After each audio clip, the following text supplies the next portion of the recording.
Bonjour, bientôt Noël, alors évidemment, plat de circonstance, la dinde. Ça vous fait penser à quoi, la dinde?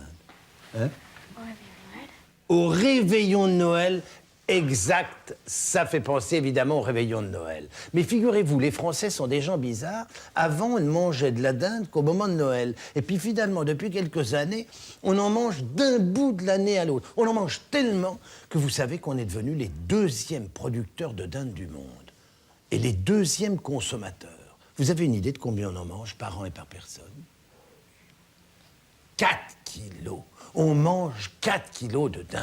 Alors, comme tu vois, voilà, ça, c'est une dinde qui doit faire 3 kilos, 3 kilos et demi. On mange chacun, chaque Français, on mange au moins un animal comme ça par an. C'est incroyable, non?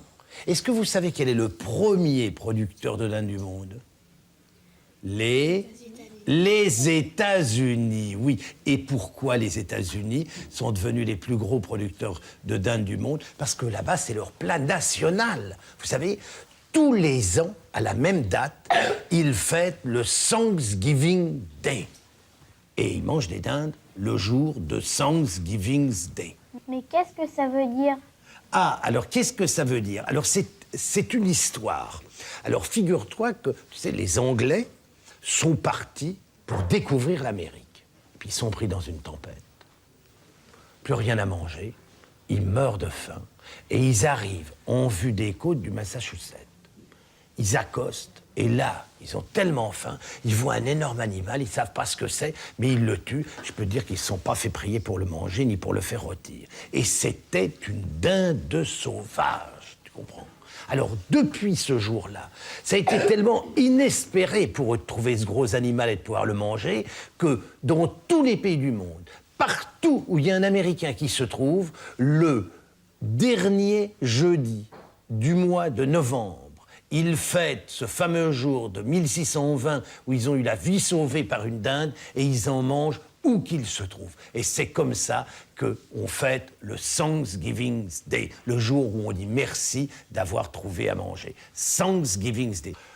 La dinde vient des États-Unis, ou peut-être même du Canada, car on en a vu au Canada. Et c'était un animal, mais vous n'imaginez même pas sa taille. Vous voyez, là, c'est un animal qui doit faire 40 cm de long. Quand on l'a vu pour la première fois, quand les Espagnols l'ont vu pour la première fois au Mexique et aux États-Unis, vous imaginez que c'était un animal qui faisait 1,15 m à 1,20 m de long. Tu vois, il était grand comme ça. Et quand il était complètement déployé, ses deux ailes ouvertes, il était grand comme ça. T'imagines un gros dindon comme moi. Voilà. C'est exact. Ça te fait rire, mais c'est pourtant grand comme ça, tu vois, un dindon. Et puis alors, bon, ça a dégénéré, bien entendu. Maintenant, ils sont beaucoup plus petits. Mais à cette époque, c'était des animaux qui circulaient en bande. 200, 350. Les dindons d'un côté, les dindes de l'autre. Ils marchaient jamais ensemble. Ils étaient tout le temps séparés et ils faisaient des milliers de kilomètres. Et ça, qu'est-ce que c'est? Ah ça, eh ben ça c'est du rôti de dindonneau. Car il faut te dire que on élève deux types de dindes. On élève ce qu'on appelle la dinde fermière de Noël, c'est-à-dire une bête comme celle-là, qui généralement est vendue entière, avec une appellation et un label très précis. Elles sont élevées pour Noël et pas pour une autre date. Et puis, on élève des bêtes qui sont destinées à être découpées, tronçonnées, vendues sous forme de rôti. Là-bas, près de Renault, ce sont des escalopes. Là, tu vois, c'est une cuisse, tu te rends compte le morceau que c'est, ça, c'est absolument énorme. Il y a à manger pour 15 là-dessus pratiquement. On fait également des petits pâtés tout prêts, là aussi ce sont des galantines, et ça ce sont des rôtis qui sont déjà tout préparés et qui sont tout cuits. C'est les deux grands types de fabrication de la dinde. Mais vous savez, on est allé tourner un reportage et on les voit du moment où elles sont dans l'œuf, les petites dindes, jusqu'au moment où elles sont sous forme de rôti. Est-ce que ça vous amuse d'aller regarder ça? Ça t'intéresse, Aurélie? Eh bien, allez, on y va, regardez. Alors, vous voyez, ça, c'est un incubateur. Alors, un couvoir, plutôt. Les œufs sont mis dans un couvoir. Ils vont rester là pendant 21 jours. Alors, ils sont mirés régulièrement, vous voyez, pour éliminer, évidemment, ceux qui ne sont pas fécondés, ou bien les embryons morts. Ils sortent de l'éclosoir, voilà, ce sont des tout petits, ils ont quelques jours, et là, vous allez voir, on va séparer les mâles des femelles. Alors, il y a un monsieur qui s'appelle un sexeur qui regarde le sexe de ces petits animaux. Et il les sépare, les garçons d'un côté, les filles de l'autre. Dont la journée, ils partent immédiatement chez un éleveur, où pendant 15 jours, ils sont mis comme ça dans des cercles de 4 mètres carrés chauffés par des radiants au gaz. Ils sont ensuite lâchés dans ce grand bâtiment de 1200 mètres carrés.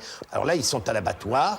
Vous voyez, là, ils sont coupés un peu, tués comme des poulets. Et ensuite, ils sont découpés. D'abord les cuisses, ensuite les ailes. Les carcasses sont destinées à la nourriture des animaux domestiques. Et ensuite, ils sont conditionnés. Et là, c'est un monsieur qui est en train de décoller une cuisse. Là, voilà un rôti de dinde qui avait précédemment été préparé, roulé et lardé. Là, c'est mis dans des barquettes, ce sont des escalopes, c'est recouvert d'un film transparent, elles sont ensuite étiquetées. Oh là là, ça c'est pareil, le monsieur est en train de préparer ces gros morceaux, on sépare, là vous voyez ce sont des ailerons de dinde, là ce sont des cuisses, une fois que c'est préparé, on les a emballés, on a mis une date précise, ce qu'on appelle la date limite de consommation, c'est-à-dire qui est généralement de 14 jours après qu'on ait abattu la dinde. Donc pendant 14 jours, vous pouvez parfaitement manger un rôti, une escalope, quand elle a été emballée, et que vous pouvez lire. Est-ce que les dindes de Noël sont élevées de la même façon? Ah non, pas du tout.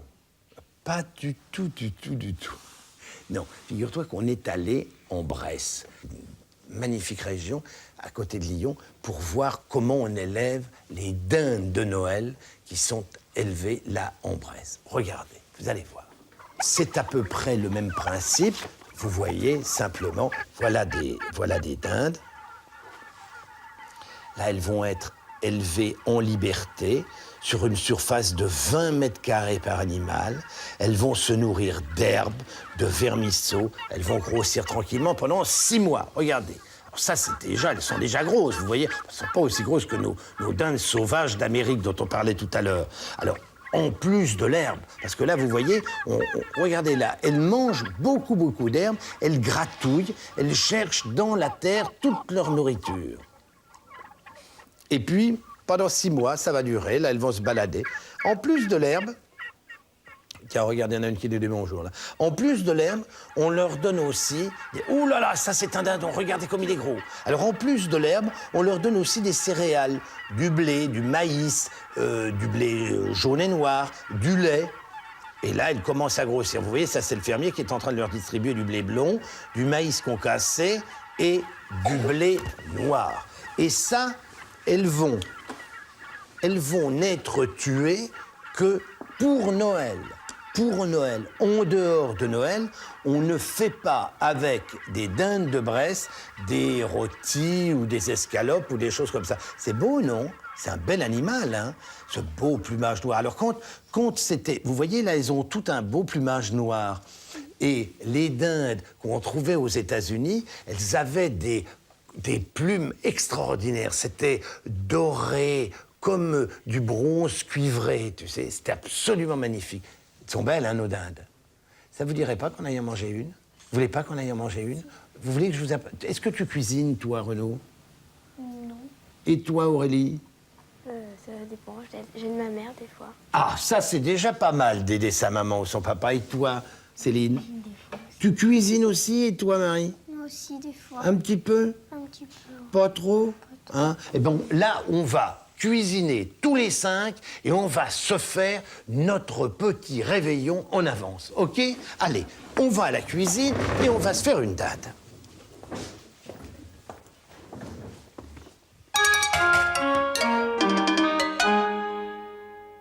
Et voilà, alors on prépare notre dinde de Noël. Une belle dinde fermière, 3,5 kg comme ça, la peau bien lisse, bien dodue. Voilà ce qu'il nous faut. Et puis, on va la farcir. Alors, pour la farcir, toi, tu vas me mettre 150 grammes de poitrine de veau, 150 grammes de lard de demi-sel, du foie de volaille, dans lequel on aura rajouté le foie de la dinde. Tu me rajouteras, tiens, ces 2 échalotes-là que tu vas me faire hacher. Vas-y, ma chérie, commencez ça toutes les 2. Et toi, mon petit lapin, tu vas continuer à me brosser les champignons que tu avais commencé à faire et que tu faisais si bien. Vas-y. Tu brosses soigneusement, voilà, comme ça. Et toi alors, oh là là, toi j'oublie de te donner du travail. Vite, casse-moi un œuf là-dedans, mélange les petits Suisses avec ça, et le pain, fais attention que ça soit bien trempé, tu vois, voilà. Tu en fais une sorte de petite pâtée comme ça. Ça c'est très bien. Mais dis donc, tu fais ça bien. Allez, allons-y. Mettez-moi tout ça là-dedans, parfait. Ah, un petit peu de persil, n'oublions pas. Regardez comme on a du beau persil simple. On va en mettre encore un petit peu, tiens, pendant qu'on y est. Allons-y. Allez-y, vous pouvez faire marcher la machine. Voilà, ça va aller. Encore un petit peu, tiens. Allez, voilà. Allons-y, voilà. Allez-y. Hop. Voilà, ça c'est parfait. On va redonner un coup. Tiens, passe-moi les champignons. Il y en a assez, chérie, c'est bien. Passe-moi les champignons que tu viens de faire. Voilà, on va remettre les champignons avec.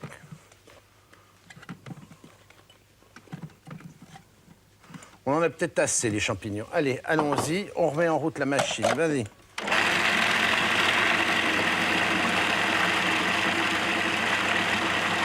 Très bien. Voilà, ça c'est parfait. On a le pain, tu vois. Le pain, on va pas trop l'égoutter, juste un tout petit peu, et tu l'écrases dans la main comme ça. Voilà. Et maintenant, on va mélanger les marrons, puisqu'on a acheté une demi-boîte de marrons au naturel. On va mélanger les marrons avec ça et avec la farce. Et on va garnir notre dinde. Allez, hop, on y va.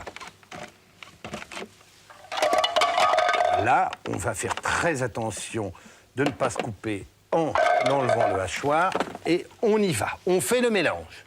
Aurélie, ça y est, c'est bien. Apporte-moi ça et toi les marrons. Venez voir. Alors, mets-moi un petit peu de farce dedans. Vas-y, mets-moi un petit peu de farce. Voilà, toi, mets-toi un petit peu de marron.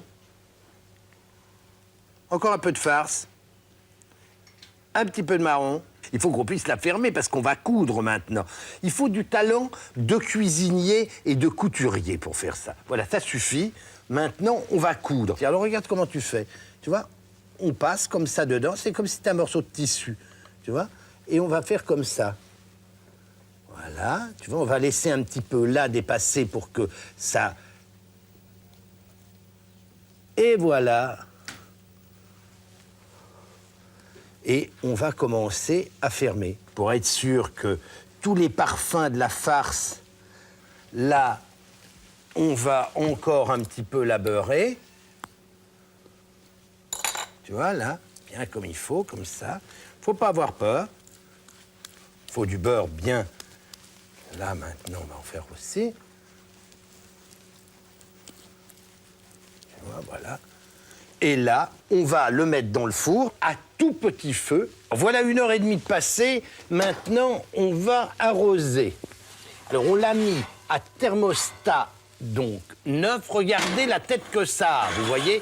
Oula, ne nous brûlons pas. Là, maintenant, vous voyez ce qu'on fait? On l'arrose, comme on a fait déjà 2-3 fois. Tu vois, pour que ça croustille bien. Regarde, tu vois, voilà ce qu'on fait. Voilà, tu vois, ça c'est très bien. Maintenant, pour les 45 minutes qui restent normalement, pour pas... Hop, on va mettre le papier sulfurisé dessus, de façon à ce que ça garde du moelleux. Je crois que c'est cuit. Ouh.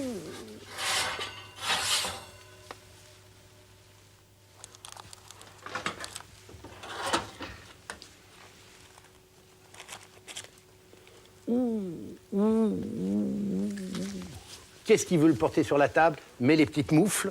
Tu vas porter... Vous, allez vite vous asseoir. Allez vite vous asseoir. Porte ça. Voilà, tu le mets sur le dessus de plat, tu t'installes, j'arrive, on le découpe, on le mange. Au revoir. Nous sommes en pleine période de préparation des fêtes de Noël. Donc, après la dinde, sûrement d'autres plats, d'autres recettes, d'autres produits pour les fêtes. Au revoir, bonne fête et à la semaine prochaine. Alors, on va chanter notre chanson qu'on a répétée, non? Hein? 1, 2, 3. Il est né le divin enfant, jouer au bois, résonner musette. Il est né le divin enfant, chantons tous son avènement. Allez, hop, là maintenant on mange. On était bon, hein, la chanson. On a vraiment bien chanté, là.